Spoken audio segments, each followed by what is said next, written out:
오늘 본문 말씀은 에베소서 4장의 말씀입니다.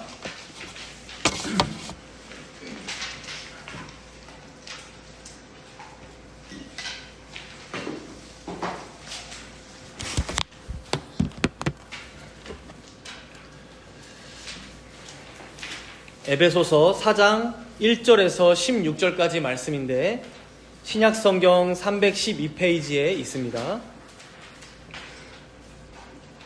에베소서 4장 1절에서 16절까지 말씀 제가 봉독하도록 하겠습니다. 그러므로 주 안에서 갇힌 내가 너희를 권하노니 너희가 부르심을 받은 일에 합당하게 행하여 모든 겸손과 온유로 하고 오래 참음으로 사랑 가운데서 서로 용납하고 평안에 매는 줄로 성령이 하나 되게 하신 것을 힘써 지키라. 몸이 하나요 성령도 한 분이시니 이와 같이 너희가 부르심의 한 소망 안에서 부르심을 받았느니라. 주도 한 분이시요 믿음도 하나요 세례도 하나요 하나님도 한 분이시니 곧 만유의 아버지시라. 만유 위에 계시고 만유를 통일하시고 만유 가운데 계시도다. 우리 각 사람에게 그리스도의 선물의 분량대로 은혜를 주셨나니 그러므로 이르기를 그가 위로 올라가실 때 사로잡혔던 자들을 사로잡으시고 사람들에게 선물을 주셨다 하였도다. 올라가셨다 하였은즉 땅 아래 낮은 곳으로 내리셨던 것이 아니면 무엇이냐. 내리셨던 그가 곧 모든 하늘 위에 오르신 자니 이는 만물을 충만하게 하려 하심이라. 그가 어떤 사람은 사도로 어떤 사람은 선지자로 어떤 사람은 복음 전하는 자로 어떤 사람은 목사와 교사로 삼으셨으니 이는 성도를 온전하게 하여 봉사의 일을 하게 하며 그리스도의 몸을 세우려 하심이라. 우리가 다 하나님의 아들을 믿는 것과 아는 일에 하나가 되어 온전한 사람을 이루어 그리스도의 장성한 분량이 충만한 데까지 이르리니 이는 우리가 이제부터 어린 아이가 되지 아니하여 사람의 속임수와 간사한 유혹에 빠져 온갖 교훈의 풍조에 밀려 요동하지 않게 하려 함이라. 오직 사랑 안에서 참된 것을 하여 범사에 그에게까지 자랄지라. 그는 머리니 곧 그리스도라. 그에게서 온 몸이 각 마디를 통하여 도움을 받음으로 연결되고 결합되어 각 지체의 분량대로 역사하여 그 몸을 자라게 하며 사랑 안에서 스스로 세우느니라. 아멘.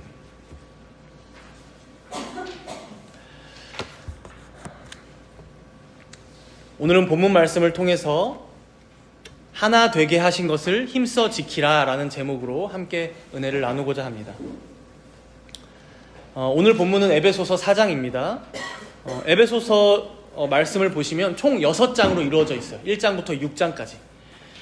그래서 아마 이게 후대에 장을 나눴다 보니까 이제 앞에 3장과 뒤에 3장이 정확히 나뉘는 구조를 형성하도록 만들어 놨습니다. 그래서 우리가 앞의 내용들 1장부터 3장 말씀의 내용을 기억해 보면 어떤 말씀들이 있었어요? 1장에 보면 삼위 하나님의 웅장한 구원 계획, 그래서 창세 전에 선택하시고 예정하신, 그리고 그리스도의 피로 속량하신, 그리고 2장에는 그로 인해 구속받은 성도들, 그리고 교회에 대해서 설명하고 3장에는 이런 교회가 얼마나 영광스럽고 얼마나 하나님의 경륜과 비밀을 담고 있는 곳인지 그것이 우리들이고 교회임을 살펴봤습니다. 그래서 이 내용을 우리가 종합해서 한 문장으로 요약 설명해보자면 우리가 믿어야 할 진리와 교리라고 할 수 있을 것 같아요. 진리와 교리. 그래서 여러분들 혹시 소요리 문답, 웨스트민스터 소요리 문답 공부하신 분들 일부의 내용과 비슷한 거예요. 사람이 하나님에 관하여 믿어야 할 것. 그래서 우리가 흔히 이걸 교리라고 많이 표현하기도 합니다. 물론 전체가 교리이지만 반면에 이제 오늘부터 시작되는 4장부터 6장까지의 말씀은 마치 소요리 문답 2부의 내용처럼 하나님께서 사람에게 요구하시는 의무, 즉 성도의 삶과 실천에 대해서 알려줍니다. 성도의 삶과 실천. 그래서 앞에 3장까지가 교리였다면 뒤에 3장은 삶과 실천에 대한 내용으로 정확히 나뉩니다.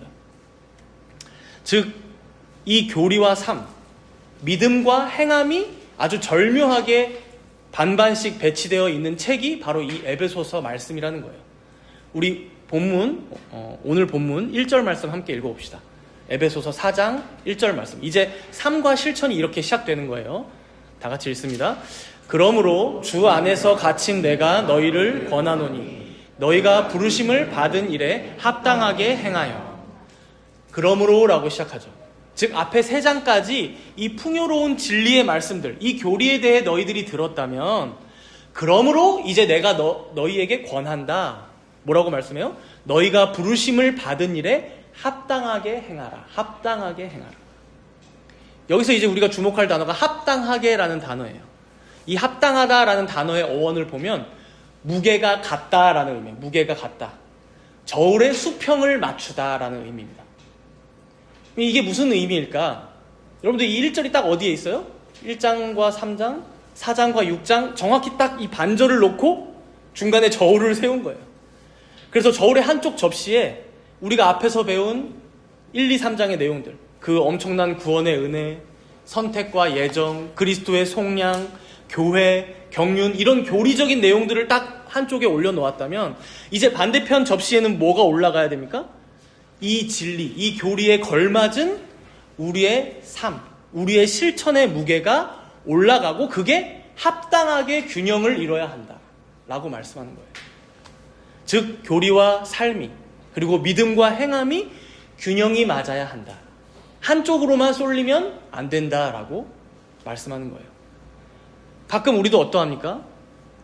우리 교우들 중에 저 소요리 문답 2번이나 공부했어요. 최근에 우리 교회에서 대요리 문답도 마쳤잖아요. 그러나 여러분, 꾸준히 교리 공부를 하고 그걸 달달 우리가 아마 여러분들 다들 외우진 못했겠지만 잘 기억도 안 나실 수 있지만 만약에 설사 그런다고 해도 우리의 삶이 완성되는 것은 결코 아닙니다.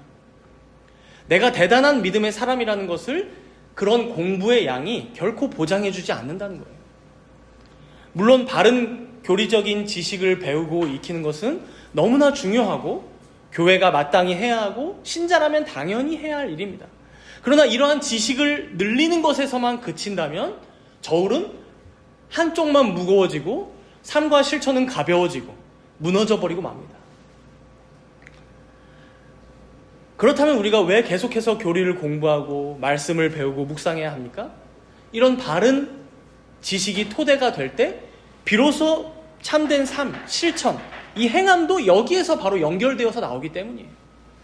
삶이 뒷받침되지 않는 지식, 실천 없는 교리는 결국 나를 교만하게 만들고 남을 정죄하는 차가운 무기로만 이 교리들을 사용할 뿐입니다. 그렇게 사도 바울은 오늘 우리에게 이렇게 도전하는 거예요.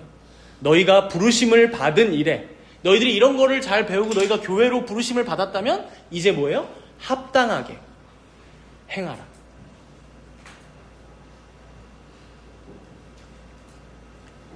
너희들이 가지고 있는 그 고귀한 진리가 반드시 삶으로도 드러나야 한다 말씀하는 거예요. 그렇다면 이제 우리가 이 부르심에 합당한 삶의 가장 첫 번째 실천 사항이 무엇인지 살펴보겠습니다. 본문 3절 말씀이에요. 우리 3절 말씀 함께 읽겠습니다. 평안에 매는 줄로 성령이 하나 되게 하신 것을 힘써 지키라. 여기 보면 바울이 말하는 부르심에 합당한 삶의 첫 번째 실천 사항이에요. 근데 보면 뭔가 대단한 사역을 해라, 업적을 세우라 라는 말을 하지 않고 뭐라고 얘기해요? 성령이 하나 되게 하신 것을 힘써 지키라. 여기서 우리는 아주 우리가 하기 쉬운 흔한 오해 하나를 바로 잡아야 합니다. 우리는 종종 어떻게 생각하냐면 우리가 서로 참 많이 다르지만 이렇게 교회를 같이 이루게 되었으니 어렵더라도 양보하며 지내다 보면 결국 우리가 하나가 되겠지. 하나를 이뤄가야겠지.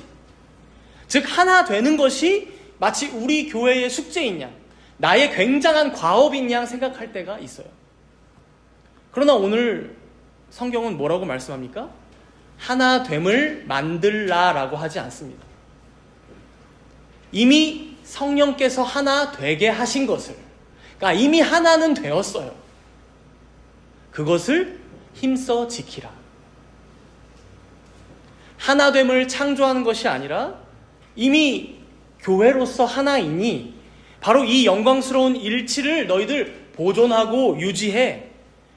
그걸 지키기 위해 힘써 애써야 해 라고 우리의 사명을 알려주는 것이죠. 그래서 이어서 4절부터 6절까지의 말씀을 보면 이런 말씀들이 쭉 이어져서 나오는 거예요. 우리 4절, 5절, 6절 세 절인데 한 목소리로 함께 읽어보겠습니다. 4절부터 6절까지 읽습니다. 몸이 하나요 성령도 한 분이시니 이와 같이 너희가 부르심의 한 소망 안에서 부르심을 받았느니라. 주도 한 분이시요 믿음도 하나요 세례도 하나요 하나님도 한 분이시니 곧 만유의 아버지시라. 만유 위에 계시고 만유를 통일하시고 만유 가운데 계시도다. 여기 보면 하나라는 말을 총 7번이나 반복하고 있어요. 그리고 그 중에 아주 중요한 하나를 뭐라고 얘기하냐면 4절에 보시면 성령도 한 분이시니, 5절에 보면 주도 한 분이시오. 성자 예수님을 의미합니다. 주도, 주님, 로드. 6절에 보면 하나님, 성부 하나님도 한 분이시니 아버지시라고 얘기하죠. 우리가 하나인 이유가 뭐라고 하는 거예요? 하나인 근거가 서로 성향이 맞아서가 아니라, 서로 양보해 줄 만큼 너그러워서가 아니라, 우리를 구원하신 성부, 성자, 성령, 삼위일체 하나님이 온전한 하나이시기 때문에 우리가 그 안에서 하나임을 말씀하는 거예요. 그 삼위 하나님 안에서 한 몸으로 부르심을 받은 거예요. 한 소망을 바라보며 나아갑니다. 그리고 하나의 믿음, 하나의 신앙 고백을 고백하고 한 세례 안에서 한 교회 안에 속하게 됩니다. 그리고 한 분 하나님을 아버지라 부르며 나아갑니다. 바로 이렇게 하나의 가족, 삼위 하나님 안에서 이미 하나 된 교회의 정체성에 대해서 설명하고 있는 것이죠. 그렇게 여러분, 하나님께서는 우리에게 무슨 대단한 엄청난 사명을 주시지 않아요. 애초에 우리들이 그런 교회의 하나됨을 만들 수 있는 깜냥이 아님을 누구보다도 하나님이 더 잘 아십니다.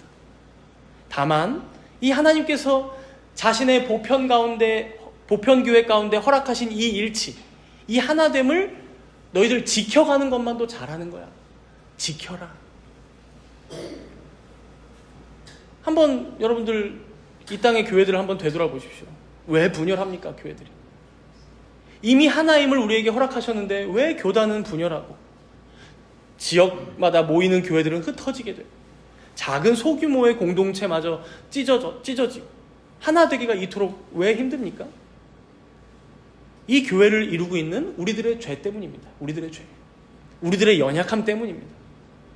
서로의 다름을 용납해주지 못하는 교만함, 서로를 참아주지 못하는 성급함, 서로를 기다려주지 못하는 조급함, 서로가 서로를 더 낮게 여기는 겸손함이 없어서 하나 되기가 힘듭니다.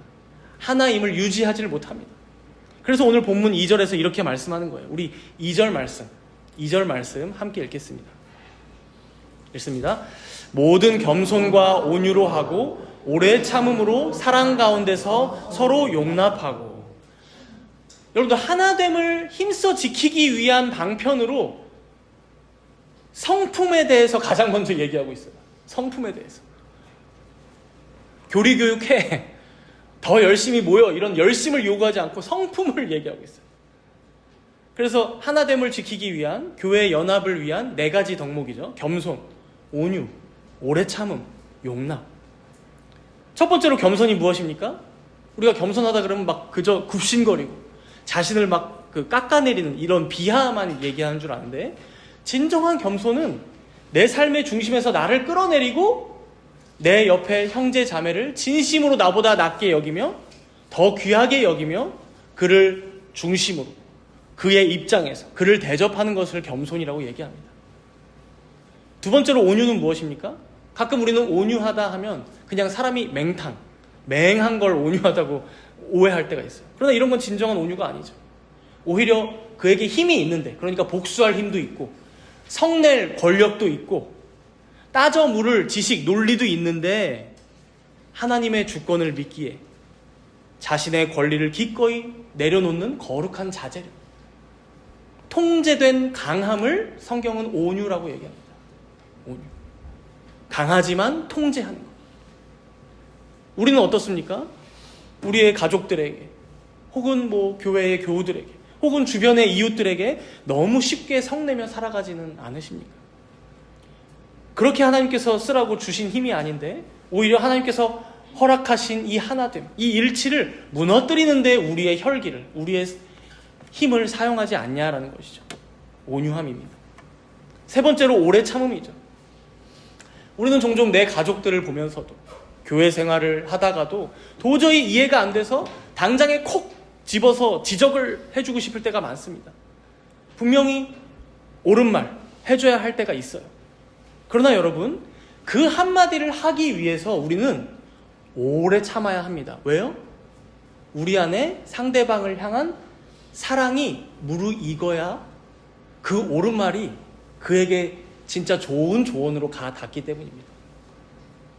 내 마음이 아직 딱딱해진 상태인데 섣불리 찌를 때에 그것은 부작용만 낳게 되고, 혹은 하나됨을 오히려 깨트리는 쪽으로 갈 때가 많다는 거예요. 마지막으로 용납도 어떻습니까? 우리가 용납해주자, 교회에서 용서해주자라고 하면 그냥 잘못한 걸 무조건 덮어두고 방관하라는 의미인 줄만 알아요. 그러나 이 용납은, 성경의 용납은 그게 아닙니다. 오히려 거꾸로 잘못한 게 있고 부족한 게 있음에도 그것을 그대로 덮어두는 포기가 아니라, 포기하지 않고 그가 끝까지 교정되기를 바라며 함께 돌이킬 수 있도록 격려하고 그를 위해 기도하고 조언을 아끼지 않고 이끌어주면서 우리 교회의 일원으로, 우리 가정의 구성원의 한 명으로 인내하며 품어주는 것, 이것이 성경이 말하는 진정한 용납입니다. 용납. 어려운 거죠. 그러니까 덮어두고 용서하자고 하면 쉬워요. 그러나 포기하지 않고 쉽지 않죠. 끝까지 우리 교회의 구성원으로, 우리 가족의 일원으로 보며 기도하는 것, 용납입니다. 만약 이 네 가지 덕목, 겸손, 온유, 오래 참음, 용납, 이게 없다면 어떻게 되겠습니까? 아무리 우리가 에베소서 1장, 2장, 3장에서 그 진귀한 교리들을 배웠다고 해도 그것은 곧 생명력을 잃고 맙니다. 우리 교회로 보자면 바른 신학, 개혁 신학, 개혁주의, 구호는 너무나 분명하고 요란한데 거기에 겸손이나 온유가 없다면, 여기에 오래 참음과 용납함이 없다면 결국 사람은 다 떠나가고 차가운 논리만 남게 된다는 것이죠. 예전에 코로나 시기였던 것 같아요. 우리 함께 그 독서 모임 했던 책 중에 사랑으로 말하는 진리라는 책이 있어요. 아주 작은 소책자예요. 진리 그 자체는 너무나 좋은 것이지만 이걸 사랑이라는 이 포장지에 싸서 전달하지 않으면 오히려 공격 무기가 될 수 있음을, 정죄의 도구가 되기 십상임을 그 책에서 많이 설명해 주었죠. 오늘 본문 말씀도 그러합니다. 앞에서 배웠던 그 원대한 내용들을 이제 어떻게 합당하게 행할 거야? 그 가장 첫 번째 실천 사항으로 성품에 대해서 말씀하는 거예요. 모든 겸손과 온유로 하고 오래 참음으로 사랑 가운데서 서로 용납하라. 그리고 그렇게 3절이죠. 성령이 하나 되게 하신 것을 힘써 지켜라. 그래서 여러분, 사실 교회의 문제는 우리가 서로 달라서가 문제가 아닙니다. 갈등이 있는 것 또한 너무나 자연스러운 거예요. 서로 다르기 때문에 갈등이 있을 수 있어요. 다름도 갈등도 다 있을 수 있지만 이것을 대하는 우리의 태도, 서로를 겸손함으로, 온유로, 오래 참으며 사랑 가운데 용납하는 것, 그럴 수 있느냐 없느냐의 싸움이라는 것이죠. 오늘 말씀은 우리에게 이것을 힘써 지키라, 힘써 행하라 말씀하십니다. 즉 저울의 한 축에 그 고귀한 진리의 경륜을 담아 놓았다면 이제는 다른 한 축에 이 덕목을, 이 네 가지의 덕목들을 올려놓고 합당하게 행하라, 하나됨을 지켜라, 이것이 우리 삶에 있어야 함을 말씀하는 것이죠. 여기서 우리는 한 가지 질문이 듭니다. 아니, 이렇게나 하나됨을 지키는 게 중요하다면 차라리 애초에 우리들을 똑같이 창조하셨으면 되는 것 아닌가? 그러니까 다양성을 주실 필요가 뭐가 있냐라는 거죠. 혹은 세상에 많은 사람들이 다양하다고 해도 최대한 비슷한 사람들을 모아놓는다면 그래도 교회가 하나를 유지하기가 더 쉽지 않을까요? 이런 생각도 할 수 있죠. 그러나 바로 여기서 우리는 하나님의 더 크신 지혜로움을 발견하게 됩니다. 우리 본문 7절 말씀을 함께 읽어볼까요? 본문 7절 말씀입니다. 함께 읽습니다. 우리 각 사람에게 그리스도의 선물의 분량대로 은혜를 주셨나니. 여기 7절 말씀을 보면 지금까지의 기조에서 완전히 달라집니다. 앞에 6절까지만 해도 계속해서 하나요. 일치, 하나됨, 연합을 강조했었어요. 근데 지금 7절에서는 시선을 어떻게 하고 있어요? 분산시키고 있어요. 각 사람들. 즉 전체 하나됨에서 개인들로 다양성으로 시선을 확 옮기고 있어요. 여기서 우리가 알 수 있는 것은 교회의 하나됨을 성경이 얘기할 때는 무슨 군대처럼 모두가 다 똑같은 군인들이 되어야 해. 혹은 공산당처럼 하나의 당만 있어야 돼. 이런 획일성을 말하는 게 결코 아닙니다. 공장에서 찍어낸 벽돌들처럼 모두가 똑같은 생각을 하고 똑같이 말하고 똑같이 생활하는 걸 지금 말씀하는 게 아니라는 거예요. 오히려 각자의 다름이 있다면 그걸 인정하고 받아들이고 용납하는 방향으로, 오히려 이것을 우리 주님이 주신 선물이라고 여기고 바로 그 다양성 안에 하나님의 위대하신 뜻이 있겠지. 그 하나님의 작정과 섭리와 경륜이 있겠지. 그것을 인정하며 교회의 일치됨을 지향한다. 그게 바로 진정한 교회의 영광임을, 참된 영광임을 말씀하는 거예요. 그래서 이어서 본문 8절에서도 이렇게 말씀합니다. 우리 8절 말씀 함께 읽겠습니다. 그러므로 이르기를 그가 위로 올라가실 때에 사로잡혔던 자들을 사로잡으시고 사람들에게 선물을 주셨다 하였도다. 이 말씀은 이제 갑자기 무슨 말인가, 이게 시편 68편 말씀인데 왜 이 말씀이 갑자기 인용되지? 하는데 이제 뭘 설명하고자 하냐면, 이제 우리를 보면 다들 각자가 다양하게 가진 은사들이 있어요. 성향도 다르고. 근데 이 은사가 누구로부터 지금 수여되었는가, 왔는가를 알려주는 말씀이에요.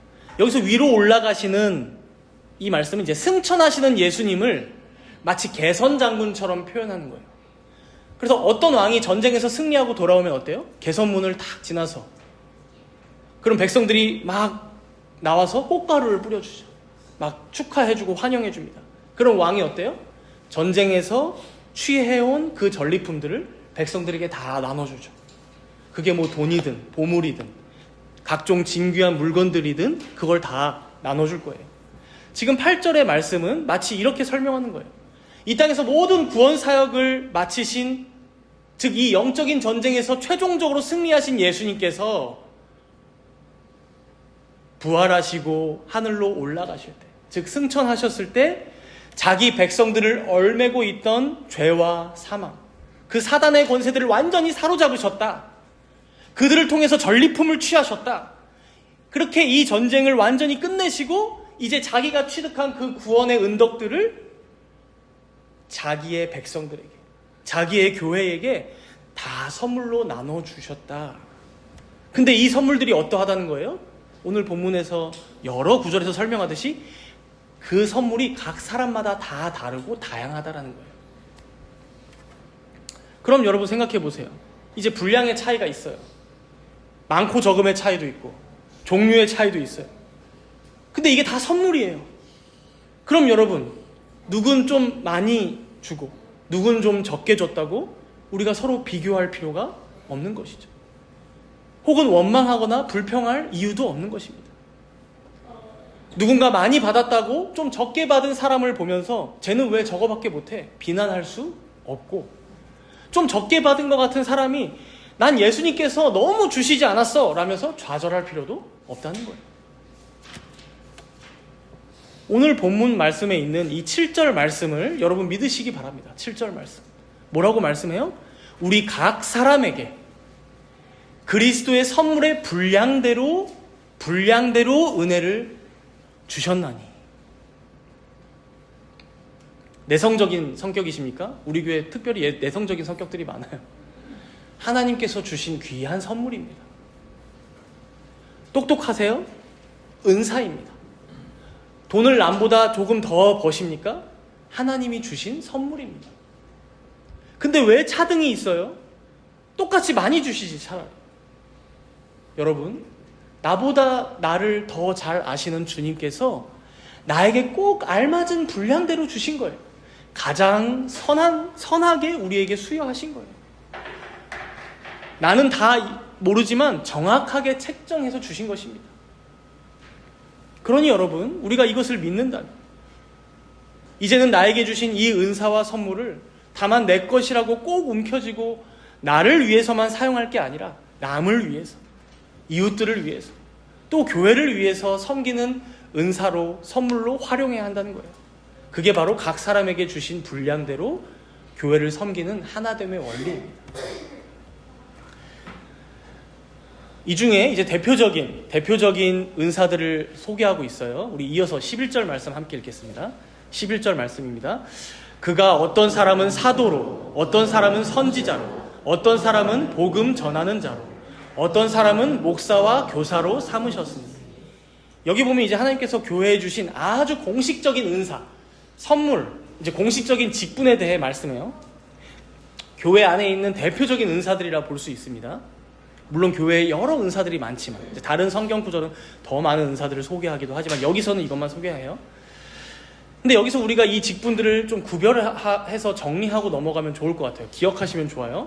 먼저 앞에 나오는 세 가지, 사도, 선지자, 복음 전하는 자는 우리가 교회에 주어진 비상직이라고 말합니다. 비상직. 왜 그러냐면 이게 신약교회의 기초가 놓여질 때 잠시 동안 주신 직분이거든요. 한시적으로 그때에만 주신 직분이에요. 그래서 예수님의 말씀을 직접 듣고 예수님을 보고 전했던 12사도들이 있죠. 물론 사도 바울도 포함되지만. 그리고 여기서 나오는 선지자나 복음 전하는 자는 예수님이 승천하시고 나서 얼마 되지 않았을 때 성경을 기록한 자들. 그래서 뭐 대표적으로 누가, 그리고 뭐 디모데 이런 사람들을 선지자라고 할 수 있을 거예요. 복음 전하는 자. 그래서 사도들과 함께 이 복음 사역을 완수했던 자들을 의미합니다. 물론 이들은 그때에만 있었어요. 지금은 없습니다. 반면에 뒤에 나오는 두 가지 직분, 목사와 교사는 우리가 뭐라고 하냐면 교회에 항상 있는 직분이다 라고 해서 항존직이라고 합니다. 항존직. 교회에 항상 있는 직분이다. 여러분, 이 항존직이라는 말은 목사가 딱 되고 나면 죽을 때까지 목사다. 이게 이 의미가 아닌 거 아시죠? 교회 안에 항상 있는 직분이 목사와 교사다. 특별히 교사는 뭐 신학교 교수님들 생각하시면 됩니다. 가르치는 것으로만 이제 전업으로 하시는 분들. 그리고 이 목사와 교사는 당연히 장로에 포함되는 직분이고 또 다른 항존직으로는 집사가 있지만 여기서는 이제 목사와 교사 좀 더 세부적으로 설명하고 있는 거예요. 그럼 이 목사와 교사는 뭘 하는 직분일까요? 신약 교회 초기에만 있었던, 즉 비상직이었던 그 사도들, 선지자들, 복음 전하는 자들의 역할을 주님 오시기까지 교회 안에서 하는 자들이라고 생각하시면 돼요. 물론 여러분, 목사가 곧 사도라는 말은 절대 아닙니다.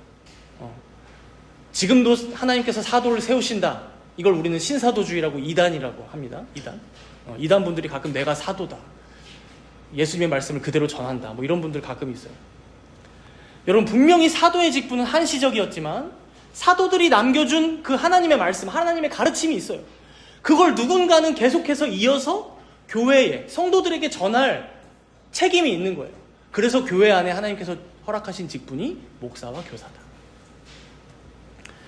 그래서 목사가 뭘 합니까? 하나님의 말씀을 전문적으로 연구하고 공부해서 바르게 성경을 해석해서 알려주는 거예요. 이 진리를 밝히 해석해서 성도들을 생명의 양식으로 먹여야만 여러분들이 삶에서 어때요? 하나님의 뜻을 분별하고 하나님의 말씀을 쫓아 살아가고 순종하며 살아갈 수 있기 때문이죠.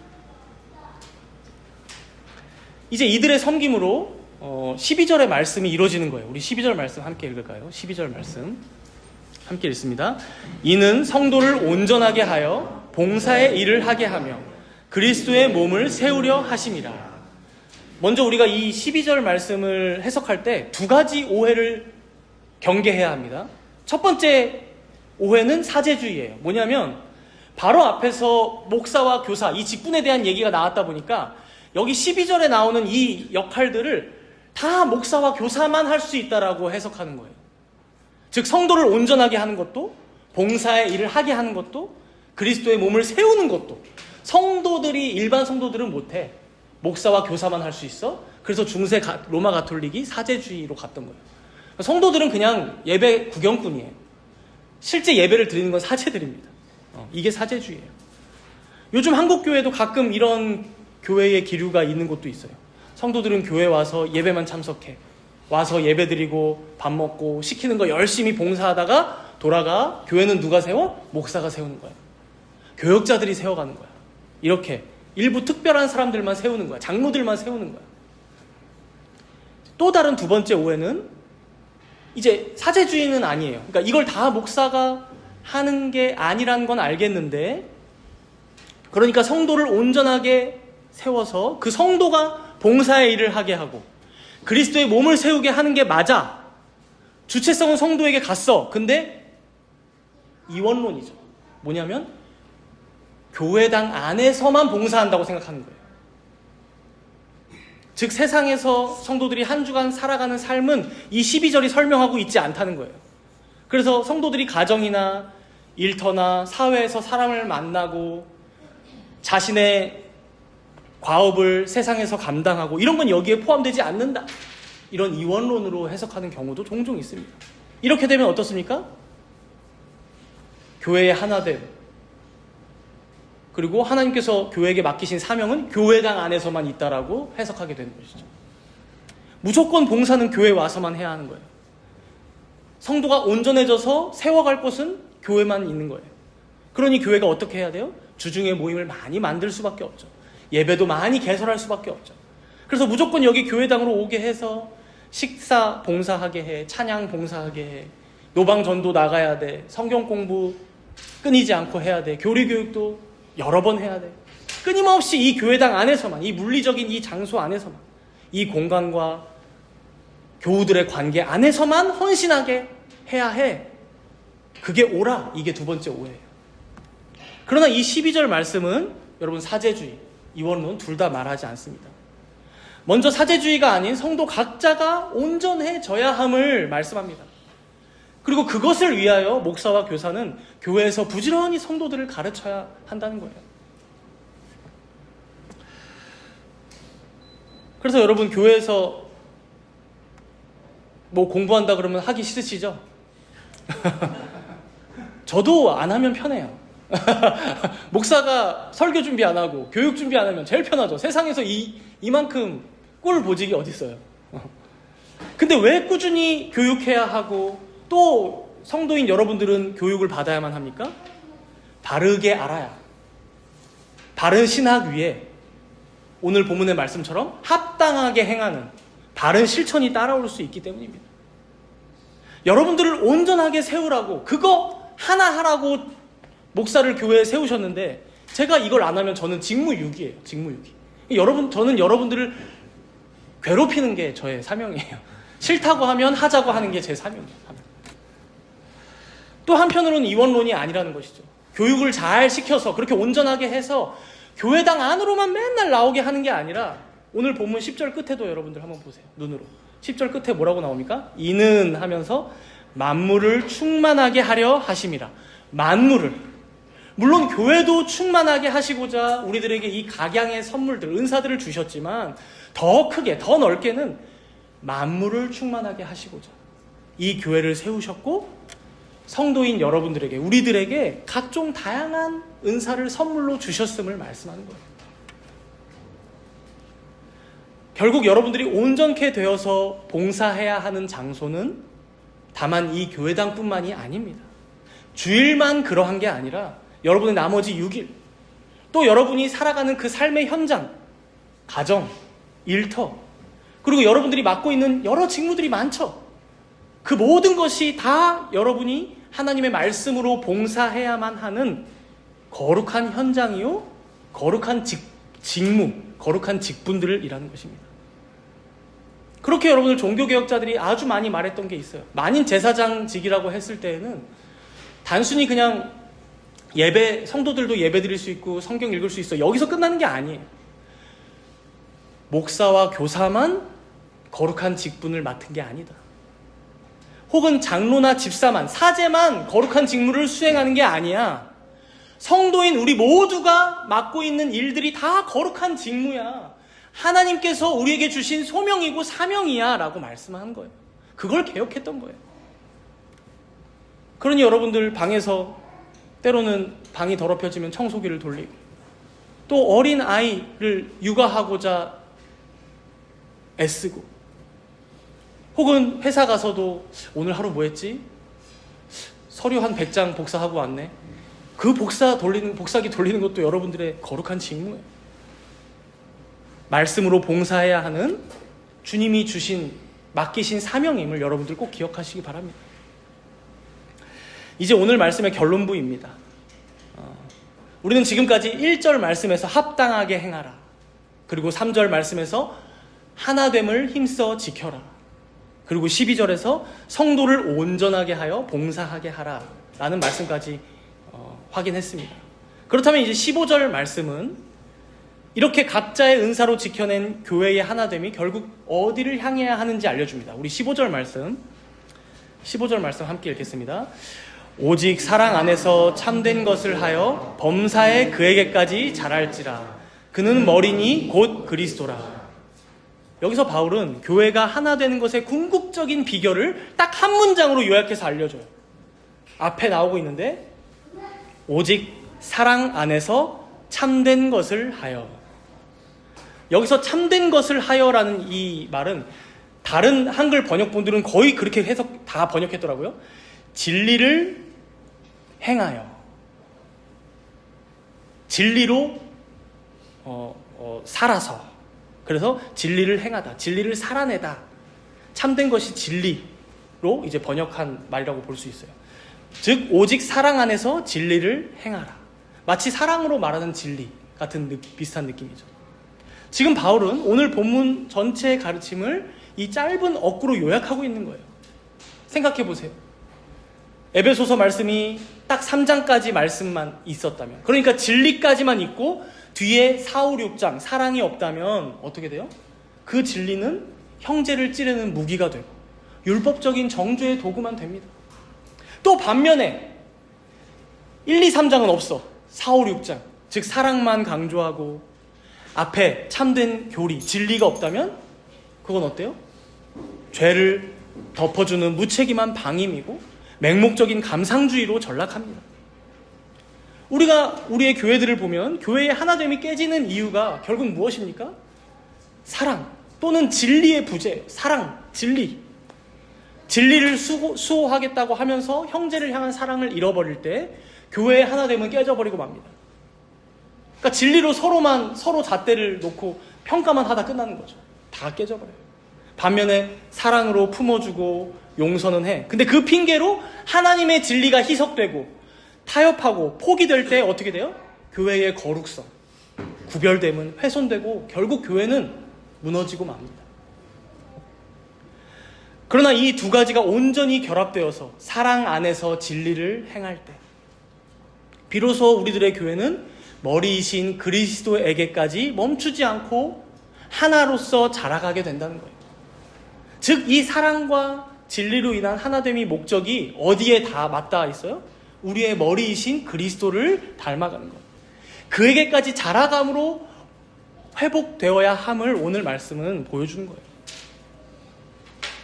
그래서 이제 마지막 16절 말씀입니다. 이렇게 말씀하죠. 우리 16절 말씀 함께 읽겠습니다. 그에게서 온 몸이 각 마디를 통하여 도움을 받음으로 연결되고 결합되어 각 지체의 분량대로 역사하여 그 몸을 자라게 하며 사랑 안에서 스스로 세우느니라.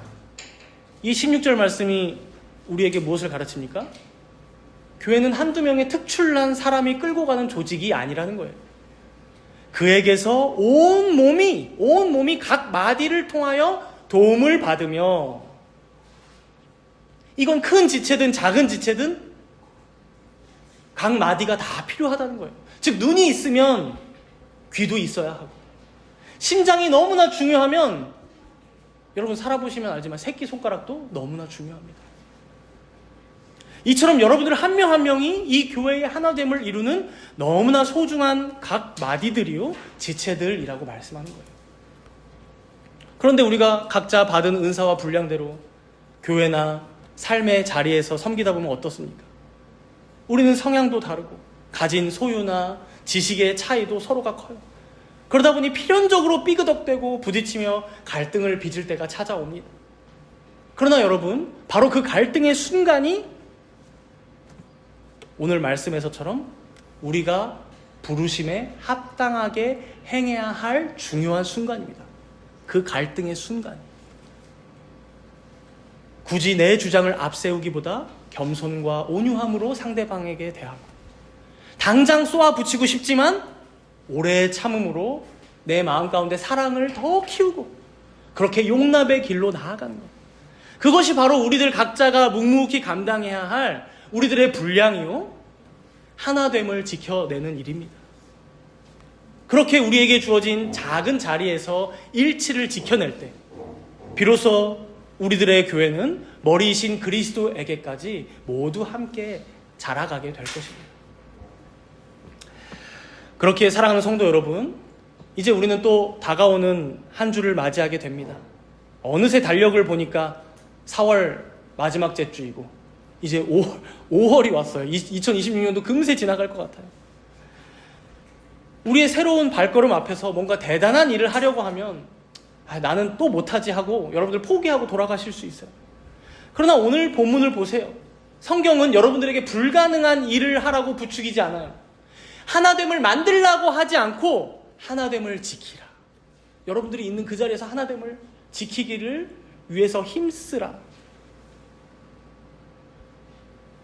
이미 하나 되어 있는 우리들의 교회를, 이미 하나 된 우리의 가정을 내 이기심으로 깨뜨리지 않는 것, 흠집내지 않는 것, 내 감정대로 화내거나 성내지 않고 오직 사랑 안에서 참된 진리를 말하고 행하는 것, 나에게 맡겨진 그 자리에서 묵묵히 이웃들을 섬기고 봉사하며 그리스도의 몸을 세워가는 것, 이게 바로 우리가 해야 할 사명임을 오늘 본문은 말씀합니다. 그렇게 교회의 성숙은 무슨 특출난 사람이나 대단한 시스템이나 프로그램으로 이루어지는 게 결코 아닙니다. 여기 모인 우리들 한 사람 한 사람이 오늘 말씀처럼 그리스도를 닮아갈 때 자연스럽게 맺히는 생명의 열매입니다. 하나 되어. 이미 성령께서 우리를 하나 되게 하셨습니다. 이제 우리는 그것을 힘써 지키며 오직 사랑 안에서 참된 것을 행하고 그에게까지 멈추지 않고 자라가는 영광스러운 교회가 되기를 힘써야 할 것입니다. 우리 함께 기도하도록 하겠습니다.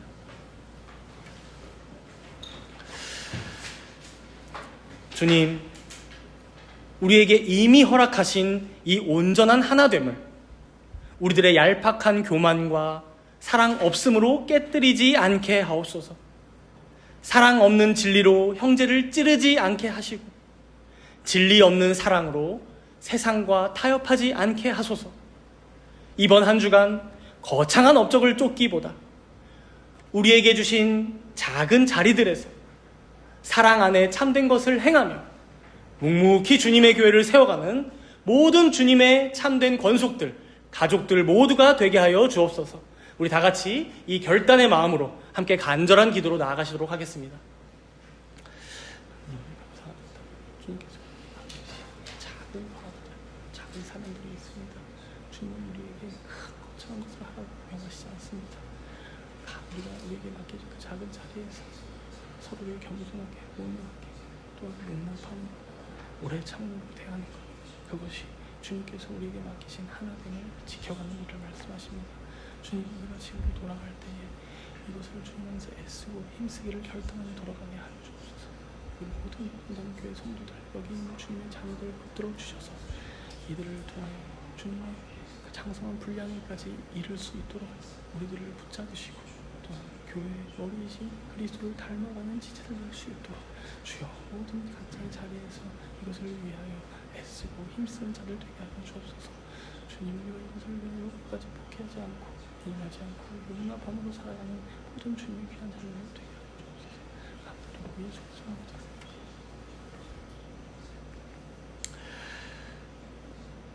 은혜로우신 하나님 아버지, 창세 전부터 우리를 택하사 영광스러운 교회의 지체로 하나 되게 하시니 진심으로 감사를 드립니다.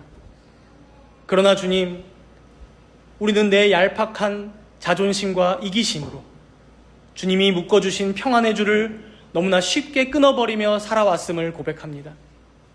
사랑 없는 진리로 형제를 찌르고 진리 없는 사랑으로 세상과 타협했던 우리들의 연약함을 주님의 십자가 보혈로 용서하여 주옵소서. 이제 우리가 주께서 우리를 부르신 그 부르심의 무게에 합당하게 행하며 살아가기를 소원합니다. 겸손과 온유로 서로를 대하고 우리 각 사람에게 주신 은사와 분량대로 가정을 섬기며 우리의 일터에서 봉사하는 우리들 모두가 되게 하여 주옵소서. 참으로 부족하고 연약한 저희들이지만 조금씩 더 그리스도를 향해 자라가고 그리스도의 성품을 닮아가는 우리 모든 정담교회 성도들 되도록 역사하여 주옵소서. 감사드리며 우리 주 예수 그리스도의 이름으로 기도합니다. 아멘.